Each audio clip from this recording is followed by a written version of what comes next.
O TDAH, dentro desse contexto, o TDAH é um transtorno que a gente chama de transtorno do neurodesenvolvimento. Transtorno do neurodesenvolvimento significa o quê? Que o paciente com TDAH, ele tem um desenvolvimento cerebral diferente de um paciente sem TDAH. Posso fazer outro aqui? Claro. Posso fazer outro aqui? Uma das... Imagina que assim, ó. Isso aqui vai ser bacana, cara.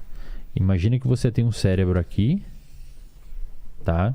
Isso aqui é um cérebro, tá? Aqui, no caso, estariam os seus olhos. Um balão de... aqui estariam os seus olhos. Meio feio o cérebro, mas vocês entenderam. Dá pra pegar aí, diretor? Dá? Então aqui você tem o cérebro. Diretor. Como é que... Não dá pra dar muita moral. O estagiário tá pegando aí o negócio? Tá bonitinho. Tá bonitinho. Legal. Uma região do seu cérebro especialmente afetada no paciente com TDAH é essa região aqui da frente, que a gente chama de córtex pré-frontal. A região do córtex pré-frontal é uma região muito envolvida com atenção, controle do comportamento, projeção de futuro, e uma das principais coisas que o córtex pré-frontal faz é sustentar uma atenção motivada por um período um pouco mais longo em uma determinada tarefa. Exatamente o que o paciente com TDAH muitas vezes não consegue fazer. Ou seja, o paciente com TDAH, ele olha isso daqui, ele começa a ler um livro, e aí logo depois ele sai daquele livro, vai tomar um café, liga para não sei quem, fala no WhatsApp, vai no TikTok. Quando vê, passa horas e ele volta a fazer a tarefa porque ele lembrou que tinha que fazer a tarefa. Então pensa assim comigo. O paciente com TDAH, ele tem... Primeiro, não é que ele tem necessariamente pouca atenção. Ele tem muita atenção em muitas coisas. Então, se o paciente TDAH está aqui falando com nós e bate uma porta, passa um carro, dá um barulho lá fora, ele joga a atenção para lá. É quase como se o sistema atencional dele ou o sistema gerenciador de atenção dele estivesse furado. E em vez de bloquear coisas paralelas, ele pega essas coisas paralelas. Vaza. Então, poderia dizer até que ele tem muita atenção e não pouca atenção. Exato. Ele tem uma dificuldade de canalizar a atenção para um lugar. Por quê? Essa canalização da atenção para um lugar, ela depende de um pouquinho de motivação. Então, você tem que sustentar minimamente a motivação numa tarefa para você conseguir não deixar a sua atenção fugir. Então, imagina que você começa a ler um livro. E aí acontece alguma coisa, o seu celular brilhou ou vibrou, e você está lendo o livro. Cara, para você não sair daqui e ver o que aconteceu, você tem que ter um pouquinho de motivação para olhar e ficar lendo o livro. Isso quem faz é o córtex pré-frontal. Por quê? Volta aqui, diretor, para mim aqui. Porque você tem um núcleo aqui, ó, chamado de uma área aqui chamada de área tegmentar ventral.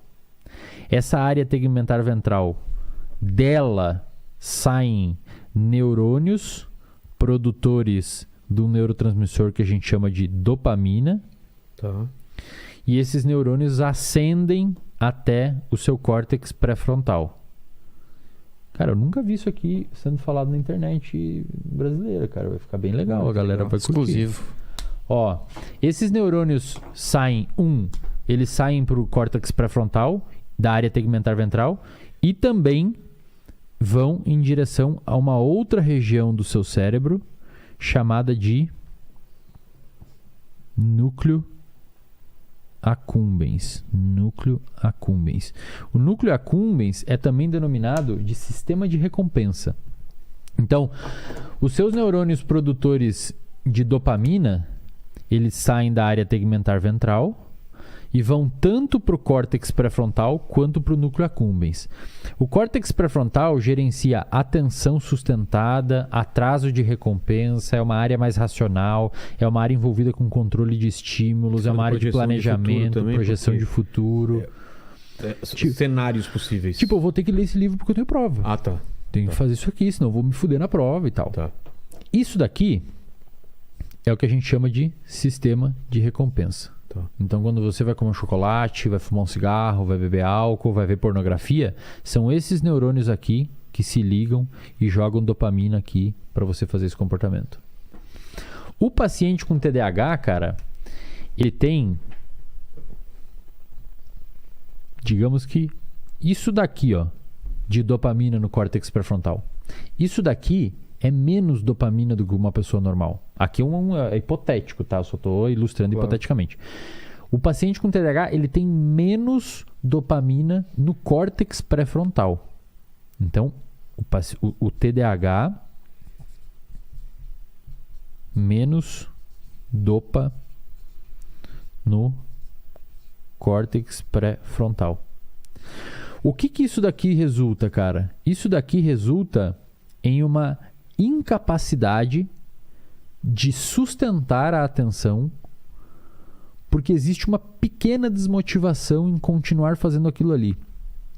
E olha que interessante, eu não estou dizendo que o paciente com TDAH ele é desmotivado ou ele acha que aquilo ali não é importante. Não. Eu estou dizendo que fisiologicamente, neuroquimicamente, ele tem um pouquinho menos, como se tivesse um pouquinho menos de óleo que está lubrificando as engrenagens do cérebro que canalizam a atenção para um lugar. Ao mesmo tempo, o córtex pré-frontal é uma região envolvida com controle de comportamento. Então, por exemplo, para nós dois estarmos sentados aqui hoje e ficar sentado aqui e não levantar e ir lá pegar um negócio ou não levantar e mexer o celular, é o córtex pré-frontal que está fazendo. É como se a gente tivesse a capacidade de colocar a cortina aqui e deixar o foco aqui. Também. E isso. o TDAH, ele... Não tem a cortina. Ou ele fecha a cortina, mas é cheio de buraco. Exato. Ele vê através dos buracos. E se passar alguma coisa, ele fica olhando, cara. Isso. E aí, se você tem que ler um negócio, você não consegue. Então, esse é um dos pontos. Pelo fato de ter uma redução de dopamina no córtex pré-frontal, o paciente com TDAH não consegue sustentar a atenção em algum lugar, porque a dopamina ela não é envolvida com prazer, ela gera motivação. Entendi. Então, se você tem um pouquinho de dopamina residual aqui, você consegue ficar olhando esse livro e lendo e ignora todo o resto. Se você não tem, tudo começa a se transformar em importante. Porém, existe um componente no TDAH que é esse aqui, ó. O H. É o hiperativo. Não é todo o TDAH que é hiperativo, mas não é todo o paciente com déficit de atenção que tem o componente de hiperatividade. Tem uns que tem só TDA, só a desatenção, e tem uns que tem o H, são hiperativos também. Por que o sujeito é hiperativo? Pela mesma razão. Pelo fato de ter pouca dopamina na região que controla o comportamento e inibe o comportamento, o paciente não consegue ficar muito quieto. Entendi. É mais ou menos como se o córtex pré-frontal fosse o freio do cérebro e o paciente com TDAH tem o freio não funcionando muito bem. Ou seja, ele não consegue ficar sentado. Então ele senta aqui, ele tem que levantar daqui 10 minutos e ir para um lugar. Ou ele senta estudar e ele levanta e faz outra coisa. Como o Paquito agora que tem TDAH e ficou 200 horas no papel enquanto a gente tá conversando e esqueceu de trocar a câmera. Isso. Não é? É verdade. É isso aí. Peço perdão. Tá. Aí. Ó, A gente deu um toque. É o TDAH aqui. Você viu que eu virei pra cá na hora que você cortou pra mim, eu já ia falar, corta a câmera pra ele, cara. Ó, eu vou... Fica atento aí, cara, que eu vou precisar agora de você. Vamos testar aí, vamos ver se eles merecem aumento. Se ele tá ligado. Eu posso fazer isso aqui, cara? Posso usar aqui? Mas é pra isso, cara. Legal, é pra show. Isso. Quando você pega um paciente com um medicamento, bota aqui no papel. Ó, quando você pega um paciente com TDAH que toma um medicamento para TDAH, como por exemplo Venvance, Ritalina, medicamentos que são prescritos para pacientes com TDAH, você pega isso daqui, ó, e você faz isso. Ó. Você aumenta a dopamina? Você aumenta a dopamina. Aí você vai falar, pô, Wesley, mas cocaína também aumenta a dopamina, cara. Pois é, mas cocaína aumenta aqui. Ah, tá. Não é o interessante. Ele aumenta aqui. Precisa aqui no córtex pré-frontal. E aí você tem uma estrutura medicamentosa e uma farmacocinética do medicamento que faz ele liberar aqui. E faz ele liberar especialmente aqui e por um tempo específico aqui. Então, o Venvance, por exemplo, o efeito às vezes dura 10 horas. Então, é um medicamento que ele fica agindo e sendo liberado durante o dia para manter quase como se fosse uma mangueira de jardim vazando dopamina ali o dia inteiro. A Ritalina, às vezes, é um pouco mais, e depende do perfil do paciente. Tá? Mas pensa assim, ó, volta aqui pra mim, Paquito. Aqui no papel. Adorei, cara. O que é? Eu tenho que ajudar aqui, cara. Vai que ele tá olhando lá no negócio. Se o cara demora 2 anos pra mudar. Você tem 2 tipos de disparos dos neurônios dopaminérgicos no seu cérebro. Você tem um disparo que a gente chama de tônico. Então esse aqui é o tônico. Ou seja, os seus neurônios produtores de dopamina ficam liberando dopamina o dia inteiro no seu cérebro. E você tem os disparos fásicos, que são assim. Então, os neurônios produtores de dopamina liberam vários picos de dopamina e picos de dopamina. Pacientes com TDAH, eles têm uma redução digamos que o tônico numa pessoa seja esse normal, o paciente com TDAH ele é um pouquinho mais para baixo. Tá.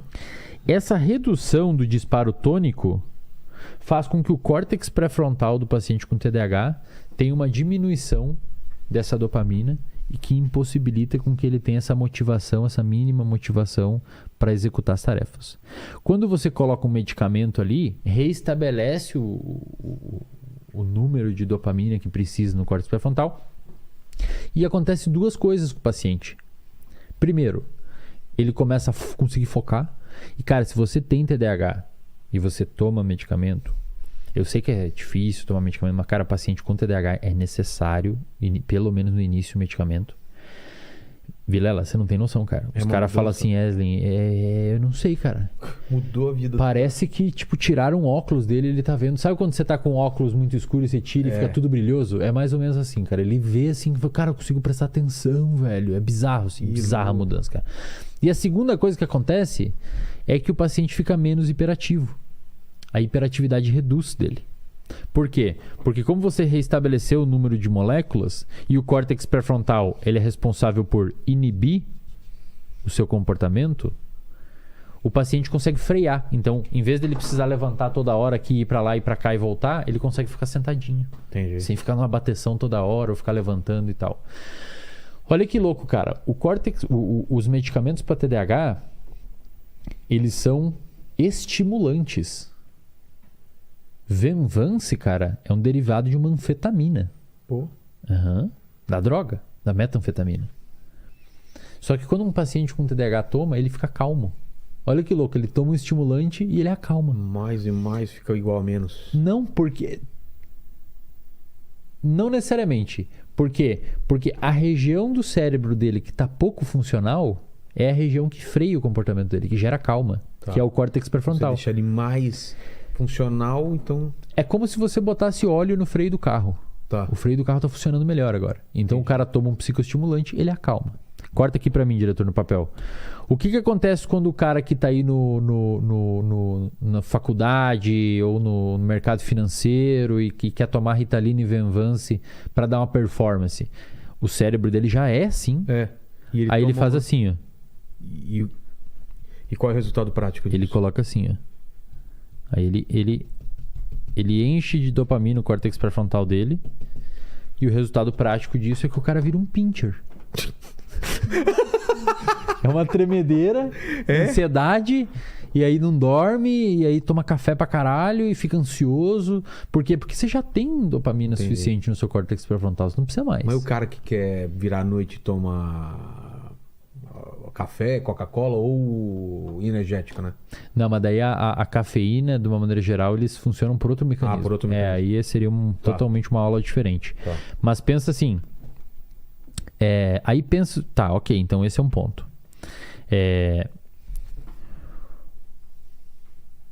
Imagina agora... Bom, primeiro, o paciente com TDAH, ele é então um paciente é um transtorno do neurodesenvolvimento. O paciente, ele nasce com aquilo, tá? Com essa deficiência em dopamina tônica. Isso gera uma série de problemas, etc, etc. Mas aí muitas pessoas me mandam assim, cara, tá aumentando o número de diagnóstico de TDAH, como é que tá e tal, não sei o que. Tá aumentando o número de pessoas com TDAH. Eu não sei se está aumentando o número de pessoas, mas está mais evidenciado por conta da nossa sociedade atual ser multitarefas. Então você, por exemplo, talvez, sei lá, o pai de alguém tinha TDAH, mas pelo fato do cara ter um mercadinho e a vida dele ser relativamente pacata, não no sentido pejorativo, mas não ter tantas funções, cara, às vezes pode ser que não era um problema para ele a desatenção.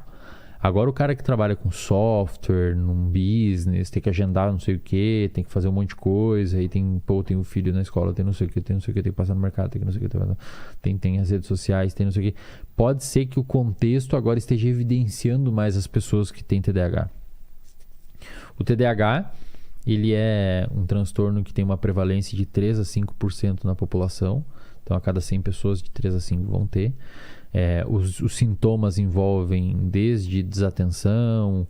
Um dos sintomas mais comuns do TDAH é procrastinação. Eles procrastinam demais pelo fato de ter essa redução dessa dopamina no cérebro. Eles têm uma dificuldade em iniciar alguma coisa. Às vezes eles são muito bons em algumas coisas e não conseguem fazer as outras. Porque assim, volta aqui pro desenho. Quando o paciente tem pouca dopamina nessa região, muitas vezes essa redução de dopamina faz o paciente com TDAH querer buscar outras fontes de dopamina. E uma das fontes que muitas vezes esses pacientes encontram são substâncias.